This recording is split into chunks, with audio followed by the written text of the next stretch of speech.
¿Y a ti, cómo te gusta el café? ¿Negro? ¿De olla? ¿Expreso? ¿Descafeinado? ¿Con leche? ¿Vainilla? ¿Chocolate? ¿Caramelo? ¿Con coco? ¿Rompope? ¿Con canela?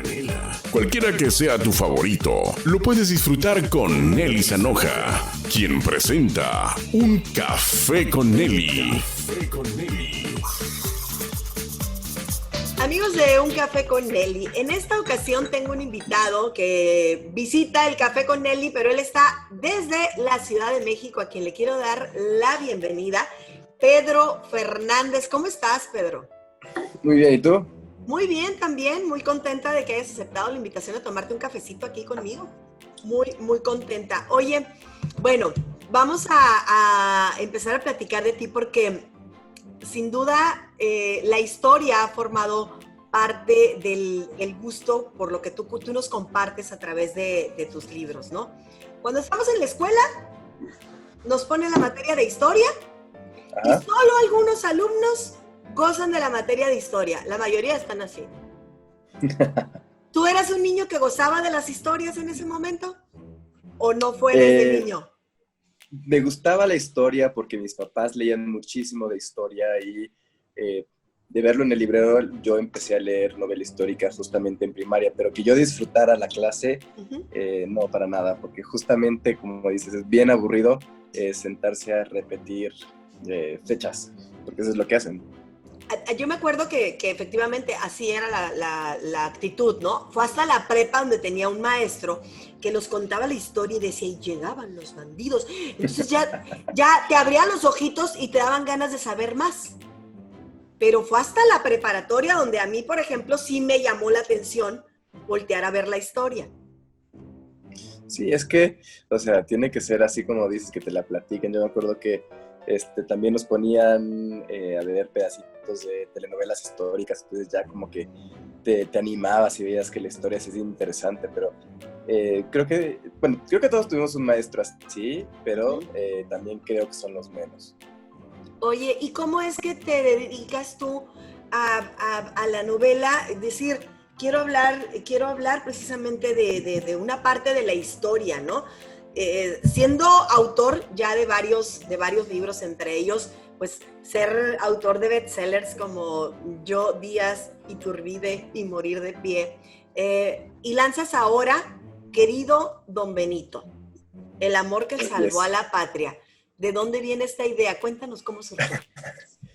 Pues justamente de estar leyendo novelas históricas y preguntarme por qué en México no se escribía algo como lo que yo estaba leyendo. A mí me tocó, porque tuve unos padres muy normales, que me dejaran leer Yo, Claudio, que me dejaran leer Los Reyes Malditos, y me gustó mucho la forma en cómo van humanizando la historia, pero sin dejar de contarte precisamente el chisme y lo sabroso y las traiciones y los amores y todo. Y es una forma padre de entender nuestro pasado. Entonces, como el mexicano sacraliza muchísimo su historia, pues no entra tanto a humanizar los personajes. Y yo dije, pues, si yo quiero escribir, tengo que escribir esto porque esto es lo que me llama la atención. Yo quiero escribir novelas de este tipo. Entonces, mezclé pues mi gusto por la novela histórica, mezclé mi interés por la escritura, también por la historia de México, y al final fue como empecé a escribir. ¿Y te basas en hechos reales o haces una ficción de cada uno de los personajes y le pones tu esencia y lo que te hubiera gustado que fuera? No, yo creo que con la novela histórica no puedes jugar tanto. Tienes que hacer la investigación y ya sabes más o menos. Yo le digo que es como un cuadro, no un cubo. La investigación termina siendo un cubo, te puedes mover dentro del cubo, pero no puedes salirte, no puedes inventar, no puedes entrar en hubieras o lo que te hubiera gustado. Simplemente tienes que adaptarte a la investigación y al final, pues de alguna forma lo que hacemos es dramatizarla. Entonces, con el caso de Querido Don Benito, o sea, sí está la investigación de cómo está Margarita Maza recorriendo Estados Unidos, pero pues lo que yo hago es que a partir de la investigación de cómo era Margarita y lo que vivió, pues empiezo a desarrollar los sentimientos que hubiera tenido o posiblemente tuvo de acuerdo precisamente a esa investigación. ¿Y cómo llegas a eso? Porque normalmente también es bien complicado meterte y querer como transformar esos momentos o esos sentimientos y adaptarlos a la realidad o a lo que estamos viviendo ahorita, ¿no? Pues es un poco, como te digo, o sea, haces la investigación, te inventas un personaje que está basado en esta investigación y para mí, como escritor, el personaje vive en mi cabeza y entonces se está escribiendo. A veces digo, ¿cómo me hubiera yo sentido en este momento? Entonces escribo así, o tuve una situación similar en mi vida, en tal momento, y entonces así me sentí y trato de reproducir esos sentimientos en palabras. Pero sí pasa, como es ficción, que de repente el personaje tiene que irse por un camino porque así fue y a la hora de escribirlo se te está yendo por otro lado, entonces tienes que corregir porque es ficción histórica y no puedes andar saltando por todos lados. Entonces sí es encontrar el punto medio entre que el personaje parezca vivo, parezca real, tenga sentimientos, pensamientos propios y que no se aleje de esta parte académica. Está complicado y sobre todo que luego ponerlo en un contexto y ponerlo en un 2020, ¿no? Donde sí. Ya ni cartas se usan. Sí, me pasa mucho con el lenguaje. Te voy a decir, hace poco me tocó convivir en días separados con dos millennials. Y de repente les paso yo la pluma y les pongo, apúntame tal cosa, y se me quedan viendo con cara de ¿qué me hablas? Y uno de ellos escribió y me dijo, ya no me acordaba cómo era mi letra, y yo, ¿de qué me estás hablando, no? Y la otra niña también agarró el teléfono y le dije, no, escríbemelo aquí. Y me dijo, ay, es que hace mucho que no escribo. Entonces, sí es otra cosa muy diferente lo que están viviendo los jóvenes de hoy. Ya no saben ni siquiera que antes nos podíamos mandar cartas o recaditos, ¿no? No, y las cartas que se mandaban, pues eran verdaderamente un arte. Entonces, pues creo que es una bonita tradición que pues vale la pena rescatar en un libro así. Y sobre todo, me pasa mucho encontrar el lenguaje para que precisamente los millennials o las personas de nuestra época no se sientan tan alienados, no se sientan que son personajes lejanos, pero al mismo tiempo todavía tienen que mantener su esencia histórica. Entonces, lenguajes vivos es muy importante en estas cartas. Y tú eres también de los que goza la lectura en libros, me imagino, ¿verdad? Sí, aquí está, lo estoy leyendo. Físico, porque sí se siente diferente, desde la textura, el olor, el saber que lo tienes, el saber que le das la vuelta, que le pones tus rayoncitos o lo doblas para que no se te olviden ciertos momentos de la historia o del libro que quieres guardar para ti o que quieres compartir, ¿no? Sí, a mí me pasa que de repente se van marcando los lomos o se van abriendo los libros, luego así marco páginas. Me gusta ver cómo el separador va avanzando. Y sí, el olor, o sea, cuando llegas con un libro nuevo y le quitas el plástico, el olor es otra cosa. ¿Y hay algunos autores que te inspiraron a ti? Sí, Robert Graves, justo con Yo Claudio. Creo que justo es la base de mi trabajo porque, pues, mucho de lo que él escribe en novela histórica es primera persona y está tratando de reproducir precisamente estos sentimientos y esta forma de ser de los personajes. Y como él es académico, pues lleva un trabajo de investigación muy pesado detrás, pero no pierde esta sensación de que lo estás leyendo y parece que te estás leyendo el chisme, lo sabroso, la carnita. Entonces, a mí me gusta mucho cómo escribe y trato de que mis libros sean muy parecidos. O sea, que lo estés leyendo y aunque sea algo que tú conozcas, pero por lo que lo estás leyendo, digo, híjole, me está contando el chisme. Sí, porque en tu caso, ¿no? Desde niños nos han dicho exactamente qué fue lo que pasó, qué fue lo que hizo Benito. Dices, ok, esta es la historia. Pero verlo desde otro punto de vista y conocer, cada persona tenemos una historia que contar o cada quien puede contar historias de diferentes personas. Y en este caso, conocerlo desde otro punto de vista suena bastante interesante.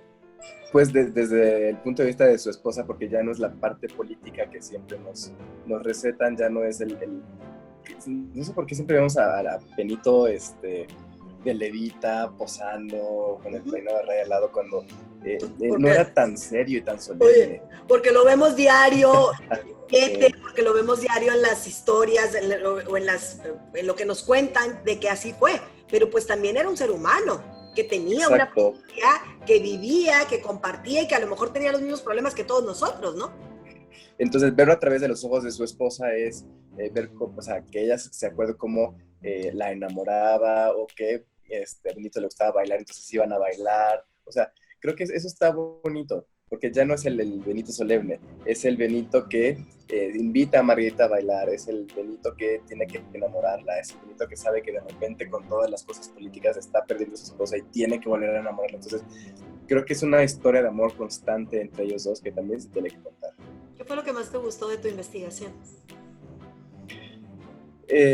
Precisamente conocer cómo cómo se seguían enamorando, porque de repente, sobre todo Benito, que tuvo varios exilios y Margarita se quedaba en Oaxaca sola con los niños, viendo cómo lo sacaba adelante y de repente así como tengo dudas, no sé si sigo en este matrimonio o no, porque pues me está causando mucho dolor o la incertidumbre, no sé si lo voy a volver a ver.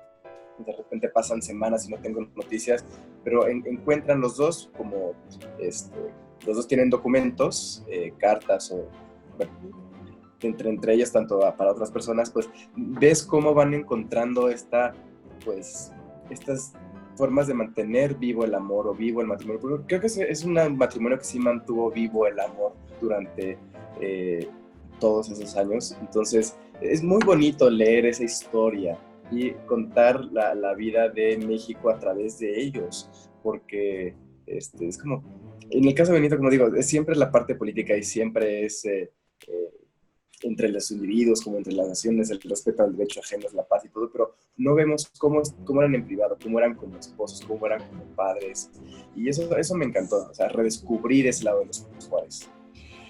¿Y tú crees que ahora, por ejemplo, tenemos mucho acercamiento y tenemos la tecnología a nuestro favor? Ellos no tenían tecnología, bien lo mencionas tú, a lo mejor había una carta, pero una carta que iba a durar semanas en llegar y no tenían noticias y no sabías cómo estar en comunicación. Ahorita tenemos todas las redes y tenemos todo a nuestro favor. Y sin embargo, hay parejas que no buscan cómo mantener ese amor. Así es. ¿Crees que una historia como esta pueda inspirar? Yo creo que sí, porque fíjate qué bueno que lo dices, porque algo que le pasaba a Margarita en el exilio es que de repente llegaban noticias falsas, pues claro, el imperio o sea, movía noticias falsas un poco para desanimar a la parte republicana, entonces que de repente le llegara una noticia a Margarita de es que lo capturaron o es que lo mataron y no tenía noticias reales hasta que Benito no le escribiera o alguien cercano a Benito como de no, lo que pasó es esto. Entonces, cómo se vive también esa desinformación precisamente por la falta de tecnología y bueno, esta pareja que tiene que expresar precisamente lo que siente para mantener viva esa relación y que sí, como dices, se manda una carta, entonces lo que tarda en llegar más lo que tarda en llegar la respuesta. A veces se cruzaban las cartas, era muy común. Entonces, pues creo que nos da una idea de cómo se vivían los romances antes y que ahora es mucho más sencillo, o sea, que no hay excusa. No hay excusa, no, y aparte era confiar en la pareja, confiar en el que iba a regresar o confiar en el que te iba a contestar en algún momento. Ahorita la intolerancia está al 2x1, o sea, mandas un mensaje, ya me aplicó el visto y no me ha contestado. Sí. O te metes a las redes a ver qué está haciendo, dónde anda y si ya anda con alguien más. O sea, esta situación también de la confianza a lo mejor que se tenía que tener en aquel entonces no te daba opción a meterte a buscar qué estaba haciendo. Exacto, pero así como dices, ahora mandamos un mensaje y si a los 5 minutos no nos contestó, ya nos enojamos porque creemos que nos están ignorando, pero en aquel entonces podían pasar 2 meses y no sabías de la otra persona. Y sí, tenías que confiar en que estaba bien, tenías que confiar en que pues estaba ahí. En el caso de los Juárez, por ejemplo, a Margarita se le mueren 2 hijos en el exilio, entonces lo terriblemente difícil que ha de haber sido para Juárez, primero tener la noticia tarde y luego cada vez que llegaba una carta de Margarita, pues abrirla con la esperanza de no se me va a morir otro hijo. Ajá, abrirla con la esperanza de que todos estén bien, ¿no? Sí. O sea, no sé si son buenas noticias o malas noticias, pero mientras sigan llegando cartas, pues está bien. Y es algo que también sucede en la novela, de repente no llegan noticias. Margarita está desesperada, no tengo noticias tuyas, no sé dónde estás, no sé si estás vivo. Y eso debe haber sido muy difícil para ellos. Oye, y a raíz de tu investigación y de todo esto que hiciste, de poder colocar todas las piezas que estaban por ahí, que como bien dices tú, adentro de un cubo, pero hay un montón de piezas y tuviste que acomodarlas de alguna manera para poderlo contar y para poderlo transformar en una novela que te va envolviendo y que te va gustando todo lo que te va compartiendo en este momento. Y vas viendo esa humanización, como bien lo dices, de cómo se vive dentro de una familia. ¿Qué fue lo que más te impactó de Benito el esposo o de Benito el papá? Que era un hombre muy paternal. Bueno, están que se pueden encontrar los apuntes que le escribió a sus hijos, pero creo que era un hombre sumamente paternal, sumamente familiar. Sabemos que le dolió muchísimo la muerte de sus hijos. Cuando muere Margarita, bueno, ya está en la novela, pero cuando muere Margarita entra en una depresión terrible. O sea, sabe que lo está haciendo por su familia, que lo está haciendo por su esposa. Entonces, y eso es muy claro, cuando él escribe, sabe que uno de sus propósitos es precisamente ese. Y sí, es raro, porque luego en el siglo XIX los padres están un poco, por cómo estaban criados, se alejaban de las familias, eran siempre las madres quienes veían por los niños, pero Benito siempre estaba con sus hijos. Eso es algo raro y algo que hay que destacar de Benito. Ajá. Que no es algo, pues, ni siquiera se puede decir que en la actualidad común, ¿verdad? Porque viene de antes que ellos también tenían que salir a trabajar y que no había esta comunicación. Ahora los papás en la actualidad, igual a lo mejor tienen que salir a trabajar y no están tan en contacto, o es más común que las familias estén separadas, que sean familias disfuncionales, pero que hay más maneras de estar comunicados y sin embargo no lo están. Así es. Y justamente en uno de los exilios, porque Margarita sabía de esta relación que tenía Benito con sus hijos, uno de sus exilios, de repente Margarita tiene noticias de que Benito va a llegar a Veracruz y agarra a sus hijos y como puede estaba en Oaxaca, cruza la sierra, cruza todo, nadie le ayuda y llega a Veracruz, se planta con sus hijos y dice, aquí voy a esperar a mi marido. Con todos los hijos, que bien se los puede haber encargado a su familia, pero no, que ella quería que Benito viera a sus hijos. ¿Es que en la actualidad hay mujeres valientes como Margarita? Sí, por supuesto, en todas las épocas de la historia de México. Sí. ¿Alguien a quien admires tú así como que digas, a esta mujer la admiro yo con todas las mayúsculas? Pues justamente varias del libro de mexicanas que hicieron historia, me llama mucho la atención. Me gustó mucho la historia de Leona Vicario, que me gustaría también escribirla después. Pues una mujer también que estuvo luchando, a pesar de que pudo haberse retirado incluso cuando tuvo a su niña en una cueva y sin embargo siguió luchando. Y cuando termina la guerra de independencia, que la acusan de que seguramente estaba luchando porque estaba con su marido, hace algo inédito para la época. Contesta en un periódico público, porque además las mujeres que no escribían no publicaban, entonces contesta públicamente y dice las acciones fueron mías, las decisiones fueron mías y no obedeció los designios de ningún hombre. Entonces eso es muy, muy impresionante. Oye, Pedro, una pregunta ya, vámonos a tu historia. Dejemos a un lado la historia de don Benito Juárez, dejemos a un lado la historia de Margarita. En tu historia, tú mencionabas que tus papás tenían muchos libros y que te daban acceso a que tú pudieras empezar a leer. ¿Desde niño te encantó la lectura? Sí, la verdad es que desde niño leía muchísimo.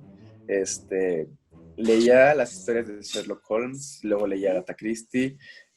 Como te digo, leí Yo Claudio, porque además vi la miniserie primero, y leí Los Reyes Malditos precisamente porque mi mamá los estaba leyendo, entonces pues, yo veía por qué estaba tan interesada en esos libros y pues las agarré del librero y me los eché.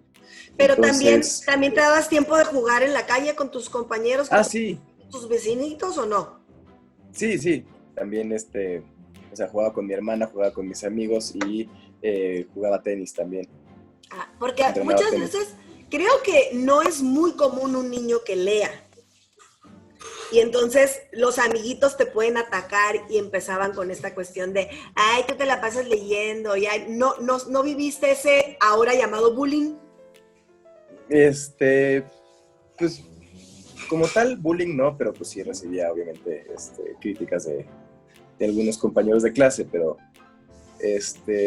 pues tampoco es que estuviera mucho tiempo leyendo en la escuela. Yo sabía que pues los tiempos de fiesta o los tiempos de mis amigos pues también eran para eso. Aprendí mucho a leer en las noches, entonces después de cenar, como no tenía televisión en el cuarto, pues me metí en la calle y me ponía a leer. Ah, perfecto. No, sí, nosotros acá en Tijuana no conocíamos el bullying, nosotros decíamos dar carrilla, ¿no? Sí, Entonces, sí, molestabas a alguien. molestar a alguien, exacto, ¿por qué? Porque no, a lo mejor esa parte era muy complicada, pero a la vez, pues qué bueno que tú sí encontraste esa manera. ¿Y en qué momento decides tú convertirte en escritor? Pues me gustó mucho empezar a escribir en primaria. Me acuerdo que hacía mis propios libros, o sea, agarraba las hojas, las dividía a la mitad, las engrapaba y me ponía a escribir cuentos. Luego en secundaria con la materia de escritura y redacción, también ahí empecé a escribir, gané unos concursos de cuento en secundaria y decidí que quería escribir. Entonces empecé a tomar cursos de escritura creativa y pues ya me aventé durante la carrera a escribir libros. ¿Qué estudiaste? Ingeniería en computación y electrónica. ¿Qué andas haciendo escribiendo? Pues es que quería escribir. Es que muchas veces vamos combinando, ¿no? Vamos llenando todos esos huequitos, pero que la esencia de uno como niño sigue presente y eso es lo que traías desde siempre.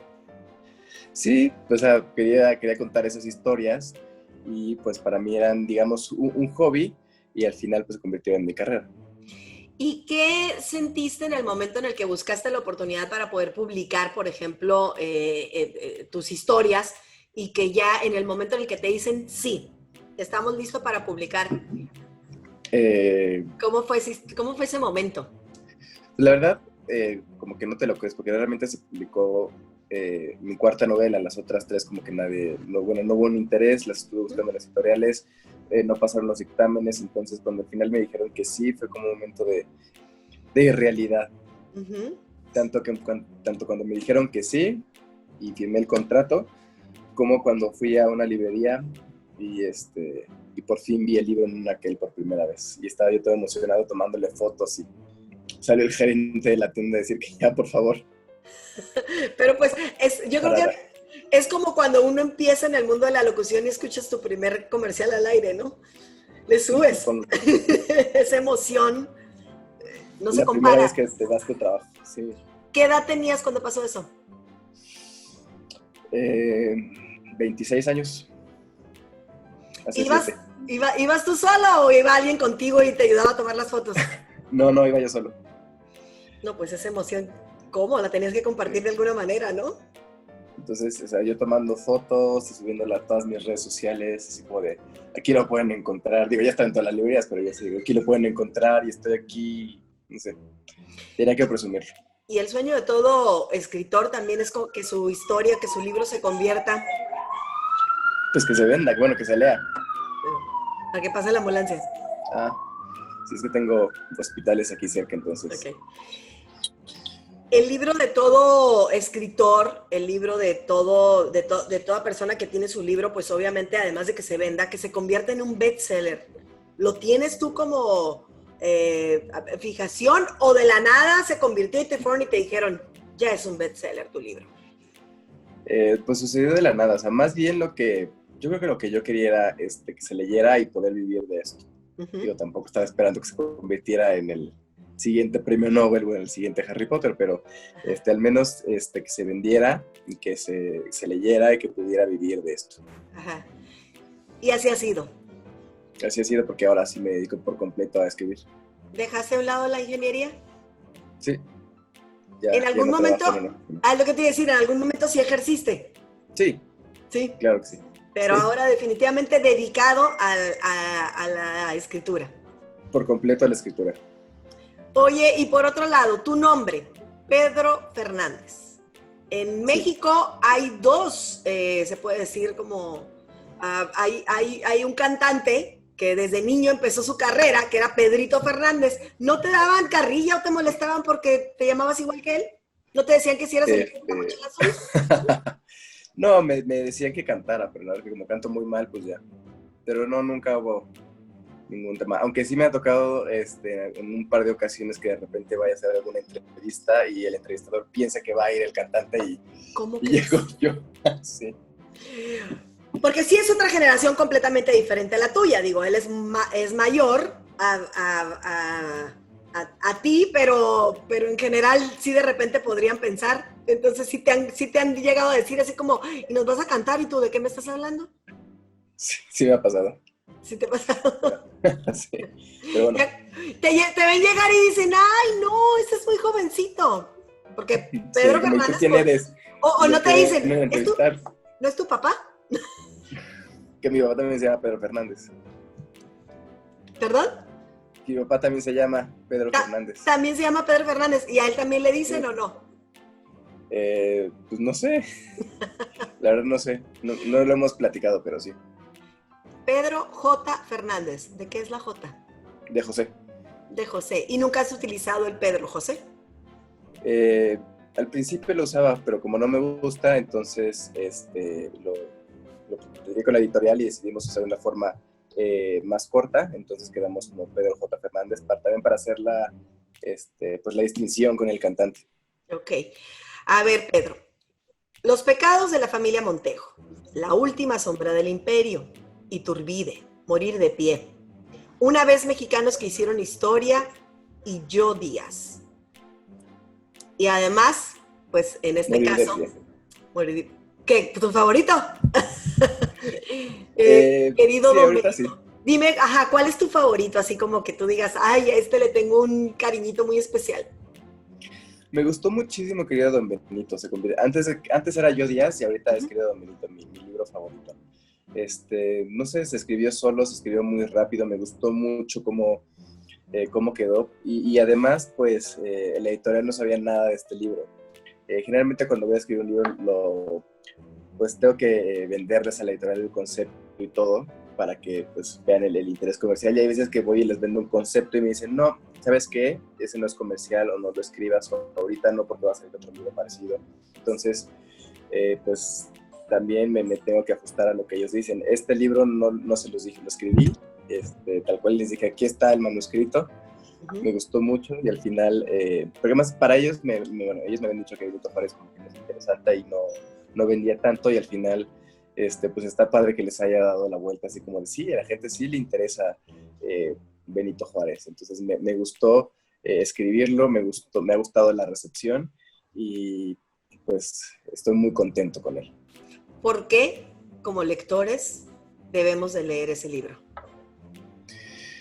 Porque yo creo que es momento ya de construir a Benito Juárez. Creo que durante mucho tiempo fue el héroe impoluto y luego nos dio por villanizarlo y hablar solamente del Tratado de Maclean Ocampo.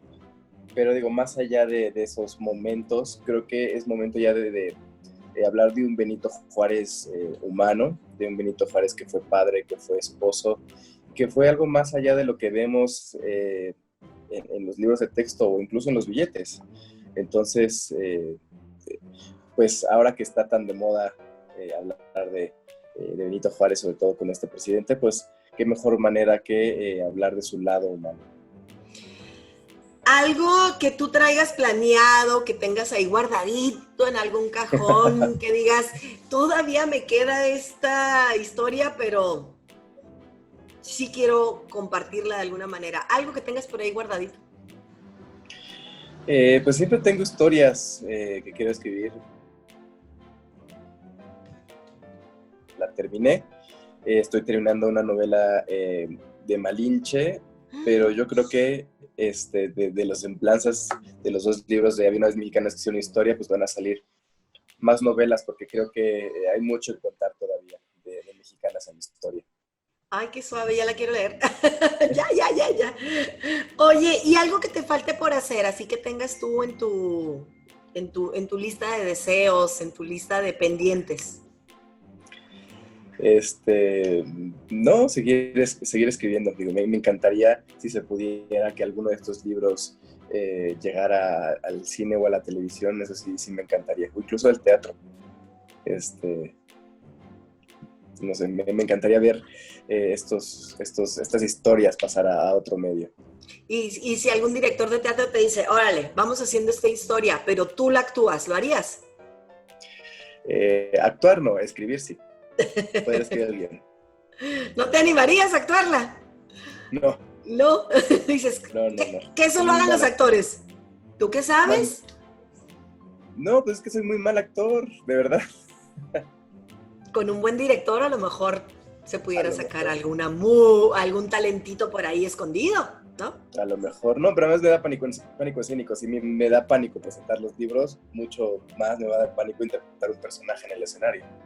Pues yo espero próximamente de verdad que alguna de tus historias esté en el teatro. A mí me encanta el teatro y que me invites, yo sí voy y actúo, ¿eh? Vale. Vale, ya Si se dijiste. arma, pues, si se arma, pues te hablo. Ya está. Oye, te quiero agradecer, Pedro, de verdad que te hayas tomado el tiempo de tomar un café conmigo. ¿Algo más que les quieras decir a todos aquellos que nos están escuchando en este podcast o viéndonos en el video podcast?